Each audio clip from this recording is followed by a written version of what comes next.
कुमाऊं के सबसे बड़े अस्पताल डॉक्टर सुशीला तिवारी अपने कारनामों के लिए हमेशा सुर्खियों में रहता है। एक बार फिर यहां तैनात नर्स ने इसकी शान में एक और नगीना जड़ दिया है। कारनामा भी ऐसा है कि यहां अस्पताल में भर्ती अस्थमा के मरीज को चिकित्सालय के स्टाफ ने मृत घोषित कर दिया, जबकि वह ठीक था। लेकिन मौत की खबर आग की तरह रिश्तेदारों के बीच फैल गई।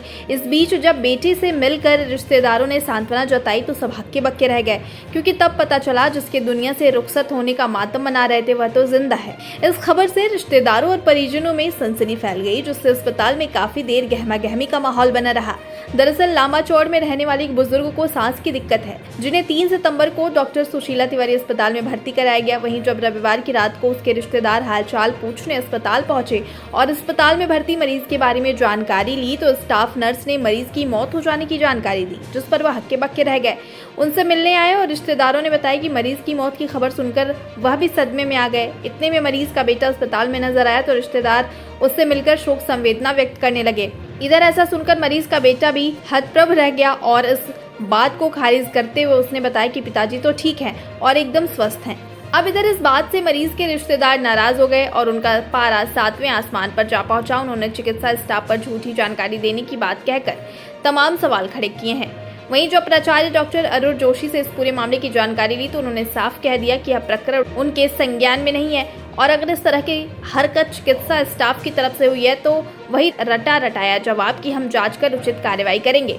सुनने को मिला कि इसके अलावा नर्स सुपरिटेंडेंट भी साफ मुकर गई और पल्ला झाड़ लिया। इधर मरीज के बेटे की ओर से एक शिकायती पत्र चिकित्सा अधीक्षक कार्यालय को दिया है, लेकिन इस पर कोई कार्रवाई होगी या मामला खटाई में पड़ जाएगा, ये आपको बताने की जरूरत नहीं है, क्योंकि ये पब्लिक है, सब जानती है।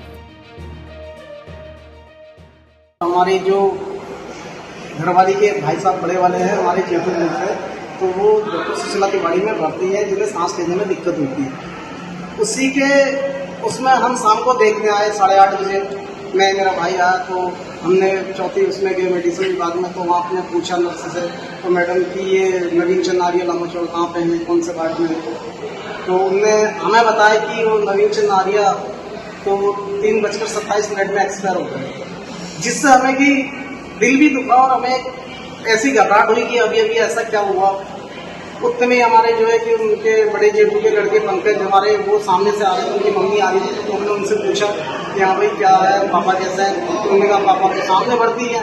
तो हमने नर्स से दोबारा कहा तो वो उनसे हेड में लगी, बोली हमारी गलती नहीं है, तो जो दिन में स्टाफ नर्स थी उसकी गलती है।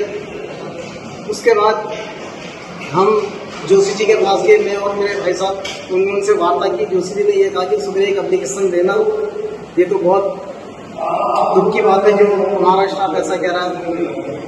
इंक्वायरी बिठाते हैं, इसमें कार्रवाई करते, इंक्वायरी करते, अगर गलत साबित हो गया तो उनकी अगेंस्ट जो है एडमिनिस्ट्रेटिव लेवल पर एक्शन लिया जाएगा। देखिए अभी तो मेरे संज्ञान में है नहीं, आपसे पहली बार मैं सुन रहा हूँ जी। ऐसा तो कुछ होगा नहीं, अगर होगा तो उसमें मैं पता लगा लूंगा। मेडिकल स्टूडेंट साहब को बोलूंगा कि रिक्वेस्ट करिए, एक अर्जी दे दीजिए, उसमें तथ्य पता लगा लेंगे कि क्या हुआ कैसे नहीं हुआ, जो हम पता लगा लेंगे। और नर्सिंग स्टूडेंट साहब से मैंने आपसे मिलने कि कौन सी नर्स थी, अगर ऐसा होता नहीं है लेकिन फिर भी इनको ऐसा लूज स्टेटमेंट से पहले सोच समझ के बोलना चाहिए, क्योंकि आदमी तो जब मृत होगा उसको डॉक्टर ऑन ड्यूटी से बात करनी चाहिए। जो भी होता है डॉक्टर ऑन ड्यूटी होगा उससे बात करें, स्पष्ट करें, वही से खुद देख करके आए। अब वो कई बार होता है, कई बार एक नाम का एक मरीज होता है, कई वैसा कई मगर होती है, फिर भी अगर ऐसा है तो थोड़ा सा गैर जिम्मेदार ना रवैया, ऐसा नहीं होना चाहिए।